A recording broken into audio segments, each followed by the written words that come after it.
Welcome back, everybody. I really wanted you to meet Michael Simon Hall. If you're not familiar with his work, he's done a ton on stage. He's done a ton of wonderful guest stars and some leading roles on screen, one of which we're going to talk about. It's a movie that's coming out called Women. Welcome to the program, Michael. Hey, Alan. Thanks for having me. Hi. Oh, it's my pleasure. One thing that's kind of silly, but as I started doing my research on you, and I saw your name, Michael Hall. Obviously, it's Michael Simon Hall. The first Michael Hall that comes to mind is Michael C. Hall. So Yeah. you're kind of in the same age group in terms of characters. Yeah. How Yeah. often, or did it not at all come up for you? Yeah. Well, it's funny how, way back then um, he, around the same time, I think I had joined the union just before him. And there was another Michael Hall in the union. And this is Equity, the stage union. And there was a Michael Hall. And then I had started to toy with the name of Michael Simon Hall. And then I thought, well, I need to get a different name to be registered with the union anyway. So then I said Michael Simon Hall, and I always liked the name Simon, and put that in there. And then Michael C. Hall came around, and I guess there was already a Michael Hall, and then there was, there's a few Michael. It's a pretty common name, so he had to. I guess he decided to put his C in there. I don't know the details if that's his middle name or what, but yeah. And from time to time, people would think I was him, or which is flattering, and you know, he kind of shot up into stardom almost very quickly. Really talented guy. And so, but anyway, Yeah, yeah. just interesting. With names and comps and other things. Just funny. I interviewed I had twins on who were in Queen's Gambit. Wonderful Oh, actors. oh, really? Yeah, and not only are they twins, but the name itself is similar to another actor, and the look is similar to another actor who was in Harry Potter. So that whole Oh thing is no. just pretty funny. He had people coming up to him and saying how much they enjoyed his work in Harry Potter. So So they're wow. So they're really twins. Those they're those really guys. twins. Yep. Wow. What a Yep. great what a great piece of storytelling that was. He Uh, was awesome. Outstanding. Yeah, it's again from a pure acting perspective, it's just I couldn't take my eyes off of her. Her eyes Mm, were just so captivating in terms of all of the emotions and everything that's happening inside. I thought, oh my God, this mm, is such a great mm. job acting. And the So yeah, story, I mean, the way it was written, I think, was brilliant. How you didn't need to know a lot about, like a mm, lot of people felt, or including myself, like, oh, it's about chess. I don't know anything about chess. I really don't care about chess. But it shows you about the power of good storytelling, and when you have someone who really knows the craft, how you started to be learn about chess little by little, and you start, at least for me, I felt like one of the big accomplishments of that piece was you felt like you understood what was going on, even though mhm, you really didn't. You yeah, felt part of the story, and they were able to give you just enough detail without confusing you, yeah. and then building on that step by step, episode to episode, so that I really, I think that was amazing how you really felt like you were sort of a chess player, Yeah, you became a chess enthusiast, by it's virtue of the storytelling. I just think it was wonderful. Yeah. very true. And again, there's a lot of talk because of how great the series was. It was meant to be a limited series, kind of a one-time thing. But there's been talk of continuing and having more stories because Anya is amazing, and so is the rest of the cast. So yeah, Oh yeah. It was a great ending too, how the final ending, and how she walks through the park and she sits down and starts playing chess with. Oh, I don't want to. Well, I guess everyone's seen it by now, so it's no I'm spoiler, right? pretty sure. Yeah, Yeah, it was the a whole beautiful ending, and how yeah she the came full circle. mhm. Because it seemed like she went through some real dark spots, and it would seem like, oh, this could be a very dark ending, maybe. Who knows? And it wasn't. And that was also I think that was a very, very effective. And It was. yeah. Yeah, the whole White Queen, the whole outfit, everything was just perfect. There's so many layers to it. Like watching it, I Oh, I felt didn't even like, notice that she was all dressed in white. yeah, and look at And the hat, look at the whole thing. It was meant to look like a White Queen. oh All my of her God, I didn't even. Wow. go back now. All of her outfits, Yeah. not only were they specifically meant with the haircuts, with the clothes that she was wearing, they meant to identify her kind of her age and growing up and becoming a stronger, more independent woman. But everything had some chess related things into it. It was all black and white, and it was very Hmm. specific. And they kept on that trajectory until she becomes the White Queen at the very end. It's Oh very my cool. God, I didn't even know that. I missed that. I was just fascinated with the wallpaper. Yeah, You it's know, true. I said, if nothing else, this piece is going to be known as the wallpaper story because fascinating, amazing wallpaper. Every scene, the Yeah. designs. I mean, it was a time period, right? So, but they took full advantage of the art direction was just outstanding. It was just amazing. You know. It was just a really terrific series. I couldn't find anything that I didn't like about it. It was everything was just done so well. Anyway, back to our bananas. What Yeah. before we kind of dive into your work and you meeting some of my friends along the way, I wanted to ask you how you got started. Because becoming an actor, everybody sees kind of the bright lights and red carpets, but being an actor is a very difficult, finicky.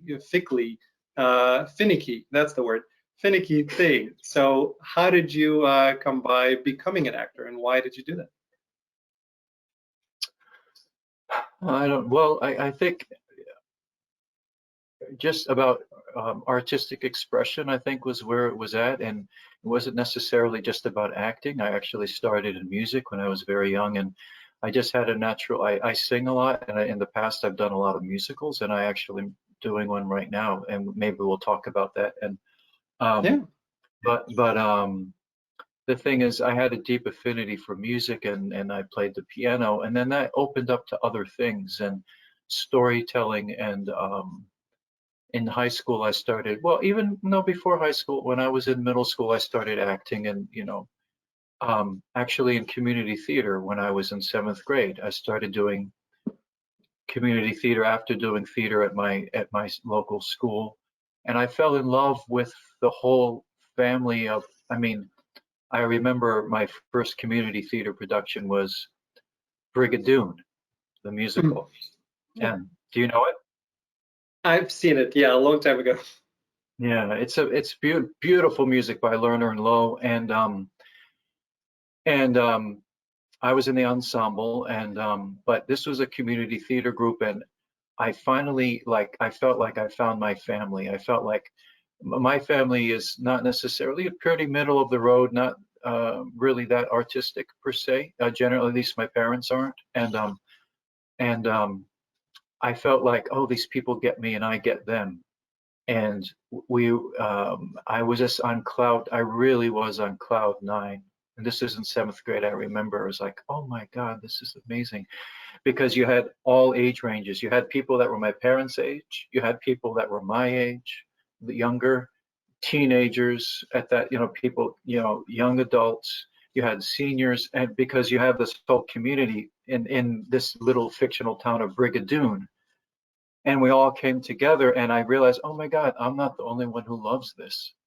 And the music was so beautiful. And you bond through that music, kind of like singing together. I always loved singing in a group. And that started when I was in church, singing in the church choir, and that feeling of togetherness. And so that it translated into theater. And then I was really hooked from then on. Um, and then that gave way. Then I started to do more acting, just straight plays. But for a long time, it was, I did a lot of musicals because I also ended up dancing. I found out I was a good dancer and when I was in high school. And then that became a huge passion of mine. And then most of my professional work, when I started working professionally in high school, I was doing musicals where I was singing and dancing a lot, like musicals like, the classics like, say, Oklahoma or The Music Man, things like this. And I worked with regional theater companies in Connecticut where I grew up. And I got a scholarship from the Goodspeed Opera House, a regional theater there. And when I was in high school to pursue my professional training, and that was really great. And but I guess I just felt like there's something in my blood regarding performance, and I can't explain it any other way. It's not like it was in my family's history. I wasn't trying to emulate my parents. My parents weren't a showbiz family or anything like that. So it's kind of like an organic thing, I guess. So yeah, and then then you start exploring. And I wrote when I was young, and I realized also I had some gift for writing, and my teachers encouraged me in creative writing class when I was young. And that was about self-expression. And then eventually it kind of over the years started to come together because I ended up being a playwright, and I had a theater company here in New York City at one point, and just the whole creative development process of storytelling. So really, I think of myself as a storyteller more than anything else. I wear different hats at different times, and that can be a good. I mean, it's great because you can, you make correlations, and you look at storytelling from the point of view of a writer, as a director, as an actor, maybe a technical person behind the scenes, maybe as a lighting person, and you can find all these common threads that come, that weave through everything. And so that's part of my development process, is to change hats and look at things from different perspectives, and hopefully it makes me better when I get on a set. I can understand where the director's coming from. I can understand where the writer's coming from. And like for me, because I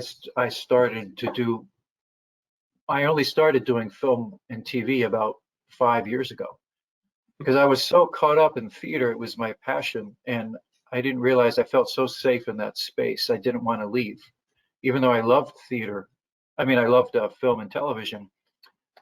Working on a set was foreign to me, and then also working in front of the camera and being able to be comfortable in front of a camera and have a camera in your face, and working in a more intimate environment than you are when you're usually on stage, where you have space and there's a distance between you and the audience, and or some degree of distance. So anyway, well, I guess what I'm saying is, like, right now I'm really still very much in the exploration of how do you tell a story best on camera and working with a camera.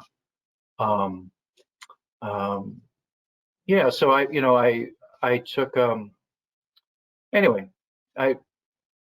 yeah. But it's great that, again, you found something that you really identified with. You found something that felt right, and then you continued exploring it from different angles, and that took you, up till now. I think the first things in TV and film that I saw on IMDb Pro, which sometimes is accurate, sometimes is not, are all from kind of 2014 going up. So you definitely see that progression from uncredited things to credited and bigger and bigger projects. Yeah, those things shouldn't be on there, because I decided to do. I did background work for a while because I wanted to get comfortable on set, and say, why not get paid to do background work and see what I could learn. And because years ago I poo-pooed that, like because I've been working professionally for many on stage, and I thought, oh, I'm not going to do background work. Yeah. But I thought, oh, just humble yourself, Michael, get on set. And then I worked with a lot of wonderful people. I ended up working, with a wonderful, accomplished screen actors, but I was able to observe how they worked, and how the directors worked, and how the cinematography worked. And that, really prepared me. And then I started auditioning, and, I started doing short films, and some of those became very successful. Went to Sundance and Tribeca Film Festival, and winning some awards and stuff like that. and I continued that, and then eventually said, okay, enough of the background work. It can kind of suck you in. You get sucked into this world because they keep on offering you work and you want to take it. And I mean, Yep. you got to survive and whatever. And then I said, okay, enough of that. Yeah. And there, anyway, so yeah, I was because as you can tell, I'm very interested in so many things, and that's great. But then you have to be able to have a singular focus too. If you really, Right. you have to kind of make the main thing the main thing. And so I decided to, after I took a break from theater for from performing for about 10 years, to focus on writing. And I had 3 plays produced in New York City. And that was great. And then I said, well, I really want to get back. There's a visceral experience from being in front of an audience that you can't get when you're a writer. Yep. The writer is more removed and it's more cerebral, and insular. But as the actor, you have to be engaged in the moment and present, and that feeling of aliveness that you get, that nothing can replace that. So, and I thought, well, anyway, so I decided, okay, well, let's just see. And so I started to really focus on screen work. And so, like you said, it all happened within the past, in only a few years. Yeah. Yeah. It has, So, but even you've mentioned that again, doing that uncredited work, which background acting, people may think of it as you just have to sit somewhere and drink a coffee while you're in the shot.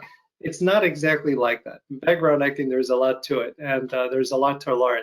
I did kind of the same thing before I started doing projects. I took a background role just to understand what it was like on set, and between seeing that and doing independent and student films, it really kind of got me prepared for knowing how to be, what it's like, and there's a lot that goes to it.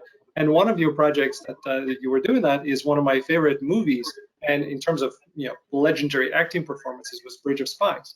oh yeah, that was great. I that was kind of, I went into the cinema and I saw Bridge of Spies, and after a few minutes looking at Mark Rylance's work, I said I turned to, I think, I don't remember who I was with, but I turned to whoever I was with and I said, if he doesn't win an Oscar for this, I do not understand acting.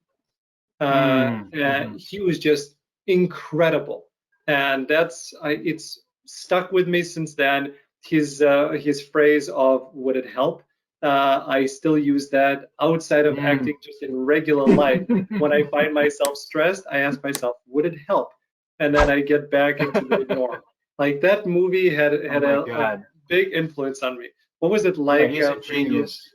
Yeah. I mean, and you could see, I don't think he could have done, he's a consummate stage actor, and it shows. Yeah. And he was able to, yeah, his presence on screen, his stillness, his mastery of stillness and simplicity and focus. Yeah. Like, it's just amazing. And yeah, it's a great example. And I got to work with, ended up, it got cut. You could see me for a few moments, but there was a scene with, I played a reporter, and I was working with, I was right next to Tom Hanks and Alan Alda, and Steven Spielberg right here over my shoulder, and he has his two his camera cinematographers, his photographers that have been working with him for 20 years, and they're telling jokes. We're doing serious scene, and in between shots, they're just laughing, guffawing at telling silly jokes to each other, and it was it was really wonderful, and we got to we ended up improvising some lines, me and Tom Hanks, and then in that scene, and then it gets all cut up, but it was a great experience. Yeah. I think just again being in that environment, you understand what it's like, you know what you want it to be like when you're doing more of it, and I found being in the background very, very useful for what was to come later. Absolutely, and I think it shows you, like, there's so many things you can do. And it really demonstrates your commitment to and your passion for the craft. Like, I remember doing background work, and I would make up my whole inner monologue, and I would be acting on camera for myself. During the scene, Yep. whether Yep. I'm on camera or not, I would set up a circumstance. I would and I would try to, create my own little story, whether I was featured in the shot or not. You know, I would use it as an opportunity to work as best I could on my craft. And as you know, some of the best acting is when you're not speaking. And there's so many things so I think that mindset is, if someone really is passionate about the craft and you have that opportunity working on set to do your own work while you're shooting these projects, and then of course you could be, many times I was on set while I'm there, I'm running my lines for another, for some short film I was doing, right? Or running I remember being on in between takes, looking at my phone, scheduling auditions and preparing for, or getting a call that I booked another gig while you're on set, in between takes, and you're not supposed to have your cell phone usually on set. They say no cell phones on set, Yep. But if you know that you're waiting for an important call, you bring your phone, and of course you put it on silent, but then you check it. And yeah, so it's a great thing. It's a great, if you have the right mindset, it's a great opportunity for actors to do that. Yeah, and even again, like doing double work. One of the other projects that you had an episode on was I know this much is true. Working with Yeah. Mark Ruffalo, one of my friends and a friend of the show, Gabe Fazio. He was working with Mark, and he was playing the twin brother in order to give Mark kind of something to work with. So Oh wait, he was his yeah, he was his stand-in for the twin. yep, yeah, Oh my God, well that's huge. I yeah. mean, I never met him because, you know, In well, my your scene, episode, right? Yeah, I was only working with one of the characters he was playing with, Dominic. yep, And yep. but that was a huge accomplishment, that show, in terms of the technical feats of the story, of having that your friend who was the stand-in for like his double, and then how Mark had to play both parts and took the time off to gain the weight in between. Um, and yeah, and that was a whole other level of, that just the accomplishment technically was amazing with that miniseries. In addition to just the storytelling, the script and the acting, and an amazing ensemble of actors. Aside from, I'm not including myself, and it was, they should have been nominated, I felt like, for best ensemble. I thought so. For the Yeah. SAG Award. They didn't get nominated, to, but I thought that they deserved to. But Agreed. yeah, it was great to work with Mark on that, and to work with Derek, the director, and they're very collaborative, and we talked a lot about the scene. We improv'd on the scene. We tried a lot of different things, um, and what ended up in the final cut is a combination of improv and the script kind of mixed in to each other. And Nice. yeah, so, and And yeah. what is it like? Again, as an actor, we know kind of we know when we have it, when we don't have it. We have a feel of how present we are, and then in addition to all of that, in addition to learning the lines and knowing where the camera is supposed to be, and everything, all the blocking, and then you're acting across from a person who is an incredible actor in Mark. Did that add more worry, or at some point it just kind of all falls away and you're just you're being there? Yeah, it's interesting because I've had the good fortune to work with a bunch of people. I shot The Deuce opposite Maggie Gyllenhaal, Yeah. also that same year in 2019. Unfortunately, we had a beautiful scene together. I unfortunately got cut. But and also, other people I've worked, like say Tom Hanks and whomever. But Right. so yeah, there's always a certain amount, maybe a degree of nervousness, but I think it's more like that nervousness happens when I know I've got the job, and you say you got the job, and all of a sudden, oh my God, Mark Ruffalo, and it's like Yeah. you're so excited and happy. I mean, you knew that if you got the part, you would be working with him, but when you really get the call and they say, we would love to have Michael play this part. And so at that point, there's maybe, at least for me, that's when kind of like I get a rush of excitement and some nerves.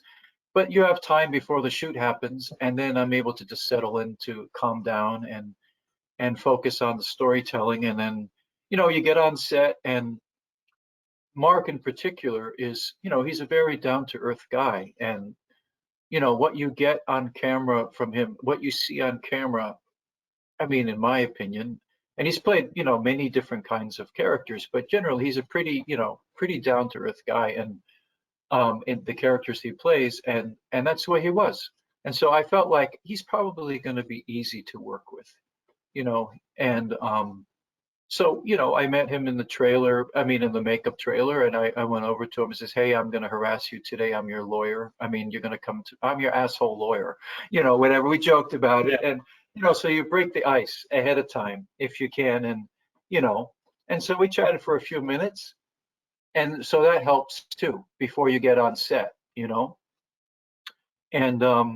they go to, especially when you're coming in, it is kind of a challenge when you come in to only do a smaller part.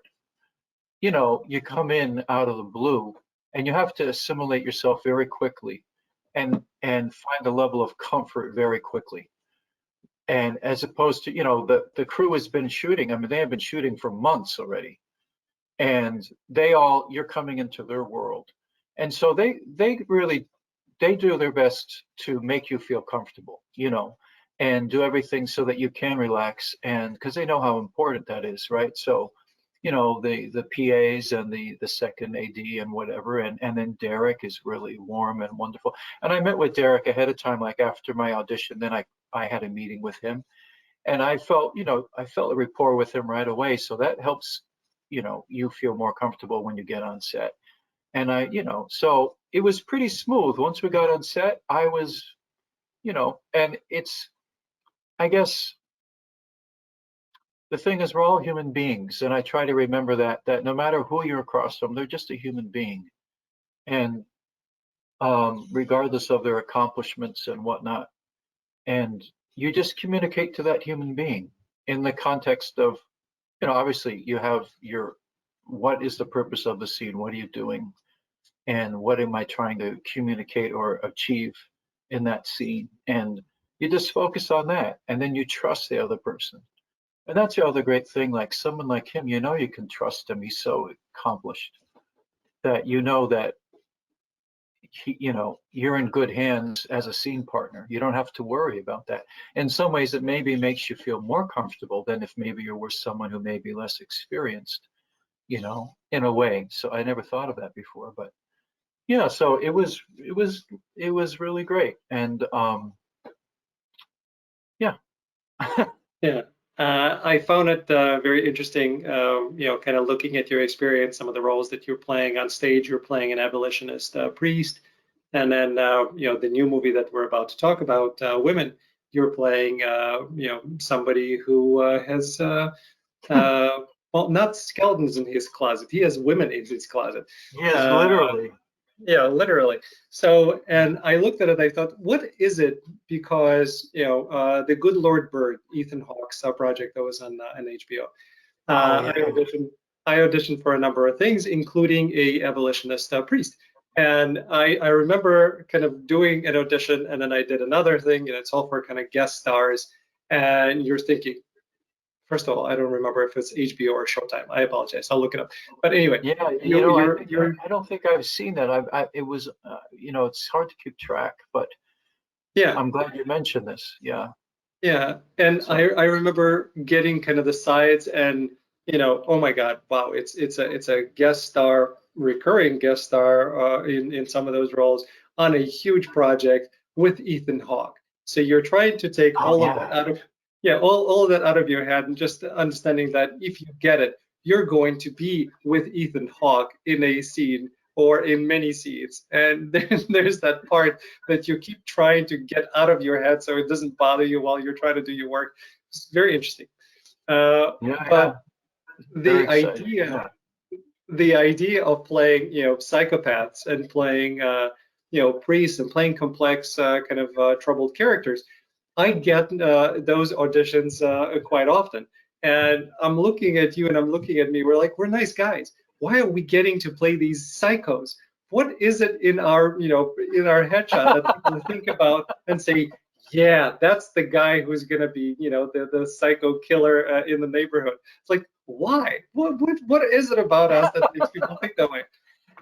I know what makes you self-conscious, right? You think, what? Do they see something in me that I don't know about? It's like, or whatever. Exactly. Like, Right. it's like, yeah, and you just gotta let it roll off your shoulder. I think it's partly because, um, I mean, of course, there's, you could talk to directors and casting directors, and they have all kinds of different opinions. But I think they want to see layers and complexity, and they want to, um, if someone is naturally comes across as a nicer guy, like you seem like a natural friendly guy, like on the street, you'd be a friendly guy in the neighborhood, I'd say hello to you, have a nice smile, and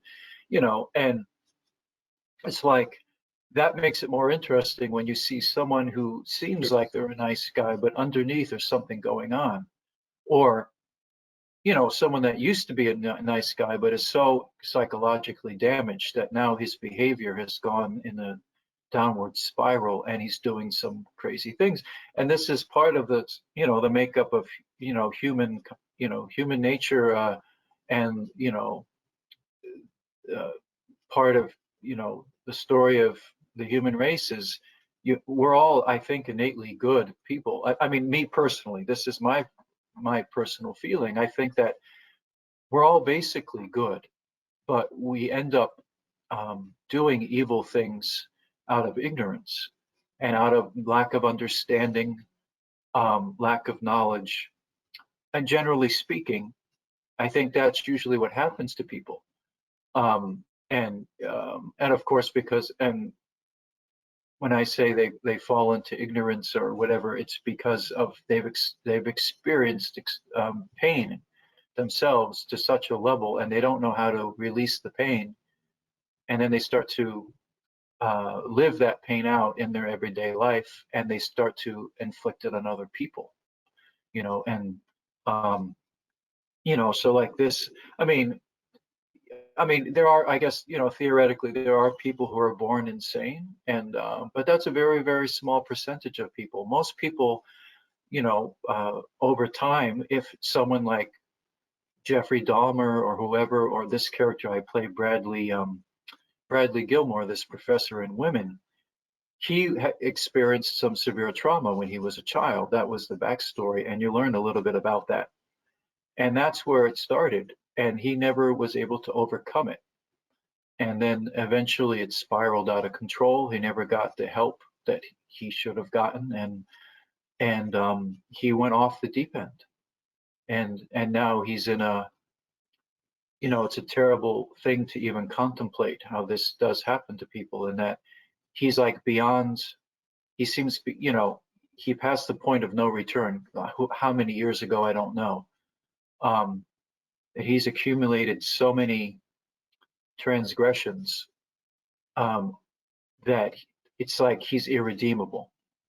Yeah. And then all you know how to do at that point is continue to do the same things you've been doing. I think that's kind of where he is, where he's at. And but I think it's like that, like to get back to your question, that people, they don't want to look for someone that seems like they're overtly evil. They want someone that maybe is a regular person that's gone bad, Yeah. maybe. I don't know. That's I one way of looking at it. Sometimes you want people, sometimes, certain characters, I don't know, where the person looks like a bad guy and he is a bad guy, you know. Mhm. But It's true. um, Uh, I yeah, heard from different casting directors that they when they allow people to okay, and casting directors don't allow, they're a part of the process, yeah, we know, but in terms of kind of deciding of who gets to play the villain, they obviously want somebody who's a very strong actor, but they want somebody who's not going to be that way on set. They want somebody who is actually a decent, normal human being who can play somebody who's bad, but is not an actual bad person on set, because you don't want that kind of person to be on set. So that I Exactly. heard, and that makes me feel good. I'm like, okay, good. Then you think I'm a good person, I'll just play it, jerk. That's fine. Right. Well, you always want good people on set regardless, right? That's so important. And that's like building your, hopefully you build a good reputation for yourself as someone who's good to work with and brings a good energy to the set, regardless of what kind of project you're working on. And that's so important from the professional side of the business, is to really be a real team player, to try to contribute to a positive environment on the set, and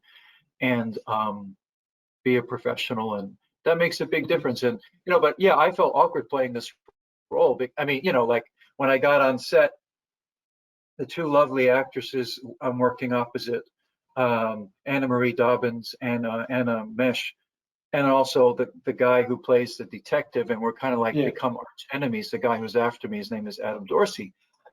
All of them, I remember on the first day, or I said, I apologize, in advance for every terrible thing I'm going to do to you on set, or that, how I'm going to act towards you or whatever. And I'll apologize in advance if sometimes I seem like I'm in a dark place, but I just want, I just felt like I wanted to say something. Say, oh, we understand, we know, it's cool, but it does affect you. Like, it does affect it can affect the tone of the set. But I think it's important to try to make an effort to try to maintain a connection with the other actors separate from what you do on set. I mean, sometimes people might disagree with that and they come on set only in character. They stay in character the whole time. And I'm not saying it's not valid, and sometimes maybe it's very valid to do that. But I tried to make an effort to have a little time each day with the people that I was working with, just as people, and if that worked out, like say have lunch together, have breakfast together, and stuff like that. And but on set, I guess, what was I going to say? Oh yeah, I'm one, just uh, I'm not someone that feels like I need to be in character on set the entire time. I Good. don't, um, I, because I'm so what I've learned over the years, especially from doing so much theater, is when you're really immersed in the story and the script and it's so much a part of you, it becomes part of your subconscious, or it becomes organic in you. And I learned to hopefully trust that it's there. And I don't need to constantly be thinking about it. I don't need to be trying to stay in character. It's kind of like underneath, it's always there. I found, when you're on set or when you're in the rehearsal process, it starts, if you've done your work and your preparation, it only takes me a few minutes to go into it, to go into that space, and the circumstances and whatnot, and it carries you through. I mean, and so I don't feel the need to push it. And I think, and especially with a character like this, because this character was so screwed up psychologically, you have to know that where that fine line is, hopefully, where you get, it can go too far for me personally, where it gets to the point where it may not be helping my performance. It may not help, it may not contribute to what we're doing. If I think that the actor, you have to maintain sort of your awareness of what's going on, even if you have to be free and let yourself be in the moment. But, you know, sometimes it can go too far, I think, for your own mental health. And then if that starts to suffer, that can affect the process of the creative process of putting a film together, Yeah, so. and that's, you actually went into where I wanted to ask you, of playing somebody who has a split personality, playing somebody who is not a very nice guy. How do everybody who works, regardless of the industry, knows that sometimes they take the work home. You certainly don't want to take that boy home. So how do you cleanse? And the actresses that I talk to that play a lot of dramatic parts, they actually use the makeup process and the removal of the makeup process as their way of getting back into them. and they kind of use that whatever 20, 30 minutes that it takes to literally kind of take it off and wash it off. And I thought that was a cool way of them dealing with it. But how do men do it that we don't have to wear makeup or very little makeup that is? Exactly. I was just going to say, I mean, we don't wear, on that shoot, I have just little bit of foundation, very little. So it's Yeah, not like a big process. And a lot of times you don't right. even, I forget it's on and you leave the set and you're like, oh, I never took my makeup off, but it was minimal. So yeah, so you don't have that process. But what I do is I just try to really it's really about mental focus and change your attention. Put your attention on something totally different.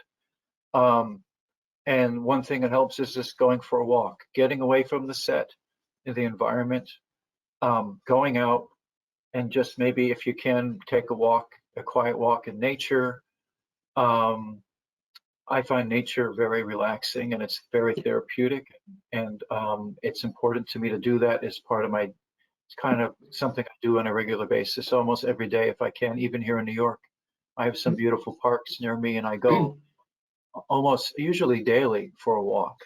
And so, and part of the reason I'm doing that is to relax my mind, and divert my attention from whatever may be going on that day and, whatever's, on the agenda, blah, blah, blah.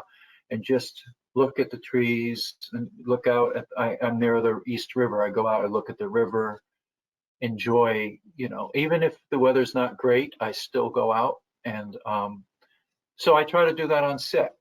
And I think anything you can do to kind of extrovert your attention um, and is a good thing. So My own technique, and I think you may enjoy that because of your original love of musicals, is I find that the old time musicals have a particular beautiful energy and resonance to them. So anytime I feel like I am away from who I am as a person, I go and I turn on one of those old time musicals, Hello Dolly, or even older, talking about Holiday Inn. I put those on, 10, 15 minutes of that. I'm like, okay, I'm back into who I am. And all of that that's stuff kind of pulls fantastic. away. So that's what I do. Yeah, that's fantastic because that was my love, and I used to do a tribute to Fred Astaire. See, it's funny. I have this whole I love getting into the deep psychological aspect of characters and like these characters that are conflicted and whatnot. But part of me just loves doing the fun stuff where it's simply for pure entertainment. It's pure joy. Like Fred Astaire, like the feeling you get when you watch a Fred Astaire movie or get when Yeah, you watch him dance. And I did it, I was so inspired by him, and I totally get what you're saying. It's a higher vibration and yeah, it's so freeing, and that's a great technique. yeah.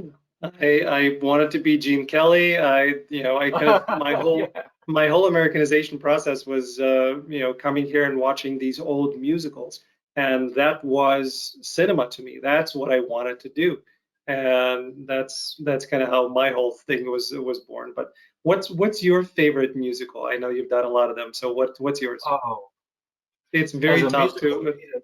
a musical movie or a stage musical, or it doesn't matter, or You pick. oh, What are your I top can't. couple? It's so hard to say.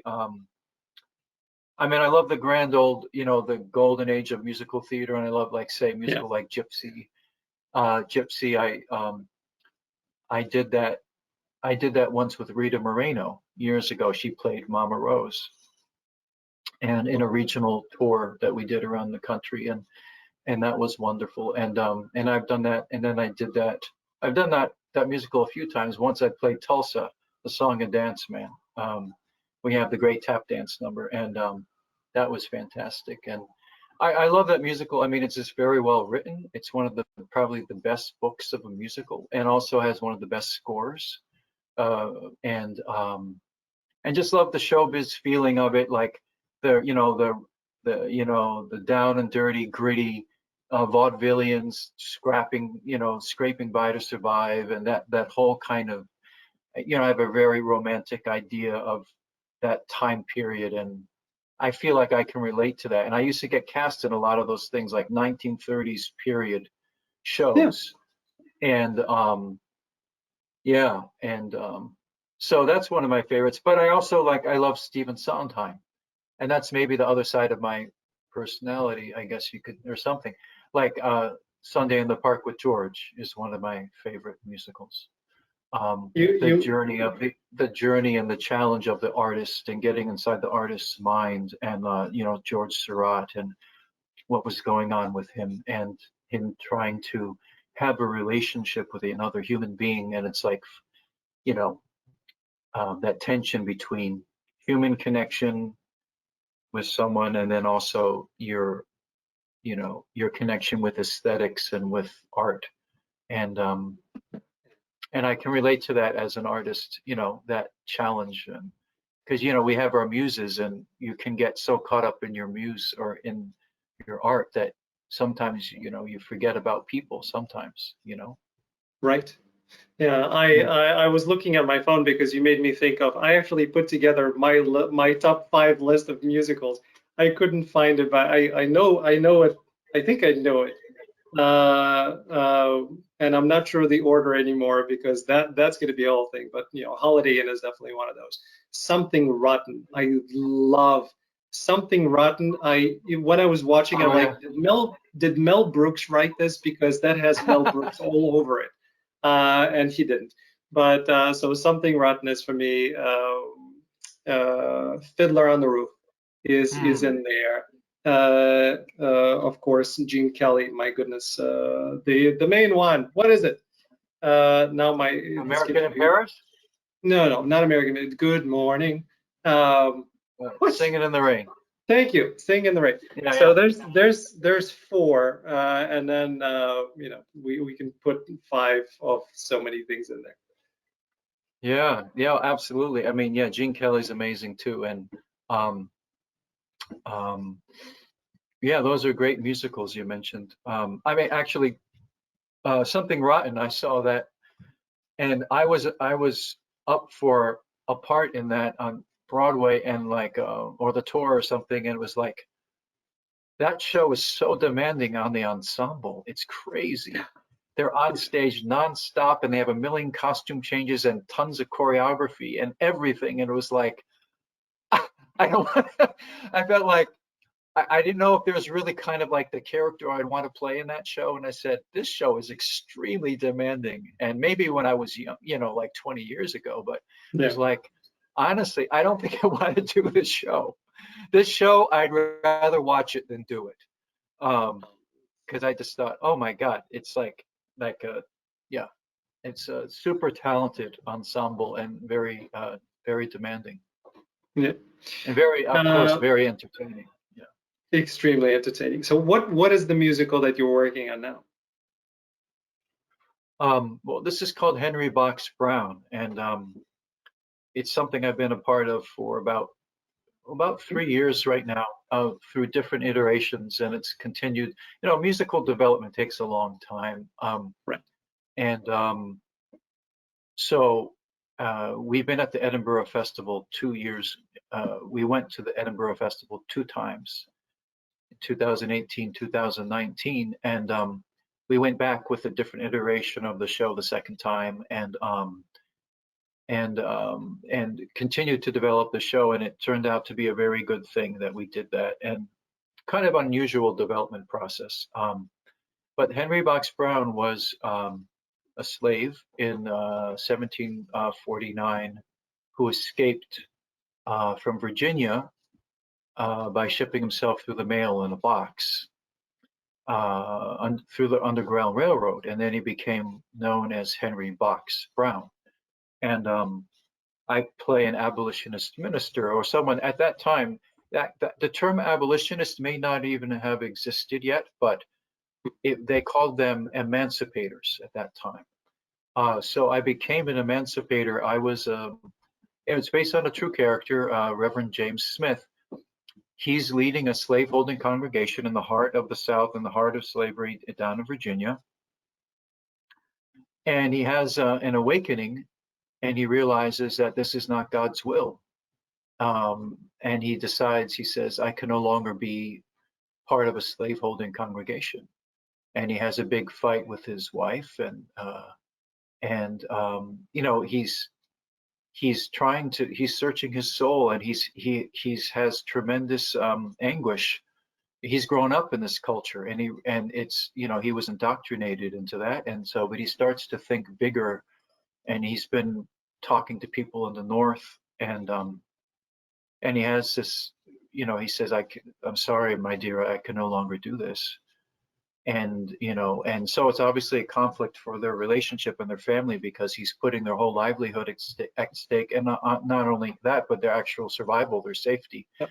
Yep. And so, but he finally, he makes, and then he has a big scene in church one day where he breaks down and says, I could no longer do this. And he makes a big, he comes out and he talks to the whole congregation. And it's a big deal. And it's one of the very powerful scene in the play, and in the musical. And then eventually, then Henry comes to him looking for help, and he says, I know that you've been looking for ways to slacken the burden of the Negro, and and can you please help me? I have an idea that I want to escape. I want to ship myself in a box. And of course, I can't believe what he's saying to me. And then it's really then putting that moment, it's like, okay, you've been talking about helping. Are you Yeah. really going to help? Are you going to take the risk and step out and do something that's illegal? Are you my friend? He asks me, are you my friend? Hmm. I just get emotional thinking about it. And then I finally say yes, and I will help you escape. And so he puts him in touch with somebody else who is in the part of the Underground Railroad. And at that time, I don't think, you know, they didn't have a name for it yet. But he puts him in touch with the storekeeper, who has connections with the trade routes and the shipping routes. And together they conspire to help him escape. And then he eventually does escape. You know? So it's a powerful story, and it's really about, and the timing of this whole story, it just happened to be, you know, what's going on politically, or what has been, you know, for the past several years in the United States, and Black Lives Matter. It was synchronous. You know, we didn't, you know, it just happened that way, and that's pulled a lot of attention into the show. And when we were in Edinburgh, we got major, amazing reviews from audiences, and from all the outlets, from the London Times and whatnot, and great feedback on the show. Very powerful, because it's really about a story of transcendence, and you see what slaves went through, how the families got torn apart, but you see this man who's not willing to give up and succumb and just accept his fate, or what seems like his fate. He has something his mother taught him as a child, and this is all based on his own narrative. When he eventually escaped, his masters, when he was young, taught him how to read and write, and he became quite literate, quite very well spoken. He actually became an orator and an entertainer after he escaped, and he ended up going to Europe. And he would tell his story of how he escaped from this box. And so he wrote his narrative, and the whole story, the musical, is based on his actual narrative, and you can read that. And he talks about how his mother told him, he says, free is how you're always going to be. Oops, sorry, my phone. I should shut that off. But he says, how free is how you always going to be, no matter what. And so he carries that idea with him, and he makes it come true. So not only spiritually free, but physically free from bondage. And so it's ultimately it's a story of transcendence and overcoming suppression, and it really resonates with audiences on a really deep level. And part of that is through the Negro spirituals that we sing, because of course that was part of their culture, and that's how they maintain their personal strength and hope, is through the singing. And and I love that music. And so we have Negro spirituals and these beautiful arrangements by Eric Dozier, and we have a wonderful creative team are woven in throughout the show. In addition to all kinds of, there's original music in many different styles, and bluegrass and pop music, R&B, rap, and um, so anyway, so it's really, yeah, it's pretty amazing, and I So feel very happy to be part of that. when is it coming back, right? Because with the pandemic, the Broadway unfortunately shut down. I Yeah, hear things, but any news on when you think you'll be back on stage? yeah. Well, we just had we were on a tour. We started to do like a mini tour to different cities around the United States pre-pandemic. Uh, Um, and we were in February. We had started right before everything got shut down, and then the country shut down. And so it was a kind of a blessing in disguise. That was a time to develop the show, and the writer Mayor Mansouri took that time to look how we can make the show even better. And so now we just had a workshop. We had a workshop about a month ago. nice. We were in a bubble, if you want to call it a bubble workshop, under COVID, very stringent COVID guidelines, working with the union and the CDC. We went into a 3-week intensive workshop on a remote location up in Maine, a beautiful location in nature, and where we had a nice quiet space to work on the show.